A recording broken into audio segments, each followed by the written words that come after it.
3 पिढ्यांचा बदला या संभाजीवर घ्यायचा, असा छळ सुरू करायचा की बस ताती धरून याच संभाने रहम करो म्हणावे.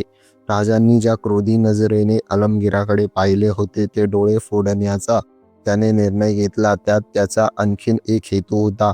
संभा आपल्या कैदेतून पुन्हा पळून जाऊ नये. ज्या जिभेने त्याने औरंगजेबाच्या रक्ताची निर्भत्सना केली ती जीभच हसडायची. ज्या भक्कम पायावर तो पुढ्यात उभे राहतो ते पायच छाटायचे. ज्या दंडाचा बाहूंचा त्याला अभिमान वाटतो, ज्या हाताने त्याने आमचे शेकडो सेनानी गारद केले ते हातच छाटायचे.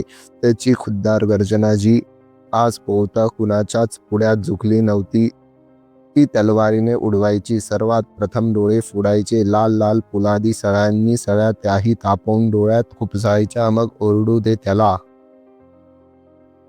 देखो संभा, ही अखेरची संधी आहे. विचार कर. अविचाराने वागलास तर तुझे हे मोठे डोळे जे आग ओकतात ते खरंच आम्ही सळ्यांनी काढू त्या तप्त सळ्यांनी.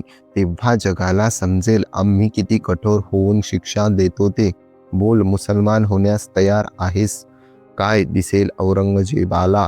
राजांच्या डोळ्यात दुनियेतील जे भयानक भीतीदायक आहे ते सर्व. याशिवाय त्याची उलटी झालेली छबी. तुझ्या धर्मावर आणि तुझ्या मेहर नजरेवर. त्याच दिशेने राजे थुंकले सुद्धा. हुक्म की तमिली करो. ताबडतोब या हरामखुरांचे डोळे काढा. आपल्या बरोबर आलेल्या लोकांना त्यांनी आज्ञा दिली. राजांच्या दोन्ही बाजूला राजांचे हात धरले. चौघांनी पाय धरून दोघेजण राजांच्या छातीवर बसले. खरं तर हे काही करण्याची गरज नव्हती. राजे शांतपणे जमिनीवर लेटून राहिले, कोणतीही हालचाल न करता. राजांची नजर मात्र औरंगजेबावरच होती. जवळच शिकलगार सळ्या गरम करण्यात मग्न होता. तेव्हा राजे औरंगजेबाला म्हणाले, अरे तुला कसे आम्ही समजदार. आम्हा मराठ्यांना समजून घेण्यासाठी या पवित्र भूमीत जन्म घ्यावा लागतो. ते शक्य नसल्यास पाकदिलाने या भूमीतील एखादा घास खावा लागतो. तू पाकदिलाने इथले पाणी प्याला असतास तर आम्ही कसे आहोत ते तुला समजले असते. तुझी कुवत नाही आम्हा समजून घेण्याची. तुझी अन तुझ्या बुद्धीची उंची खूपच खुरटी.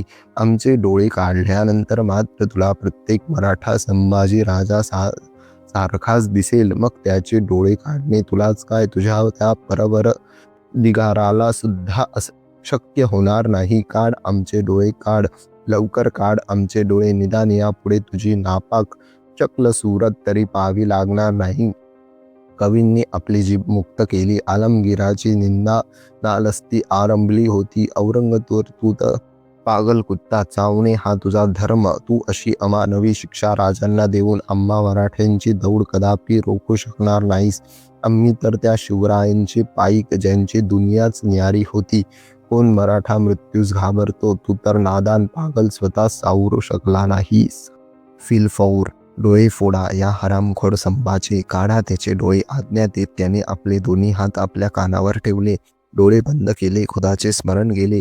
लोखंडी तप्त सळ्या सरसावल्या. राजांच्या रोखाने डोळ्यांवर स्थिरावल्या. च ई आवाज झाला. राजांचे डोळे करपून बाहेर पडले. आजूबाजूच्या लोकांनी केव्हाच गर्दनी फिरवल्या होत्या.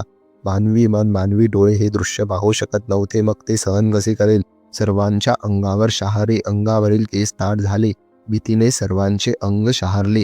राजे सर्व असहाय्य होऊन जनावरासारखे ओरडतील म्हणून औरंगजेबाने आपले हात कानावर ठेवले होते. केवळ बादशहानेच नव्हे तर त्याच्या समवेत आलेल्या सर्वांवर राजांचे डोळे काढले जात असताना कवींची जीभ हसण्यात आली. हजरलेली कवींची जीभ जमिनीला लाल रंग देत होती. हेच सुचवित होती जाणो, या क्षणापासून या भूमीवर असेच रक्त सांडणार. अगदी मुघली तख्त नेस्तनाभूत होईपर्यंत दोन व्यक्तींचे दोन अवयव शहेनशहाची अवहेलना करत होते. डोळे काढले जात असताना आणि काढल्यानंतरही राजे शांत होते. चेहऱ्यावर कोणतेच भाव नव्हते. ना खंत ना खेद. शहेनशहाची अपेक्षा फोल ठरली. आता मात्र औरंगजेब गांगरला, गोंधळला. राजे शांत होते. राजांनी औरंगजेबाला बोलले, न इस बात का गम ना कोई खेद है आलमगीर. मरते मिटते मिटा देंगे इस भूमि में तेरी तकदीर.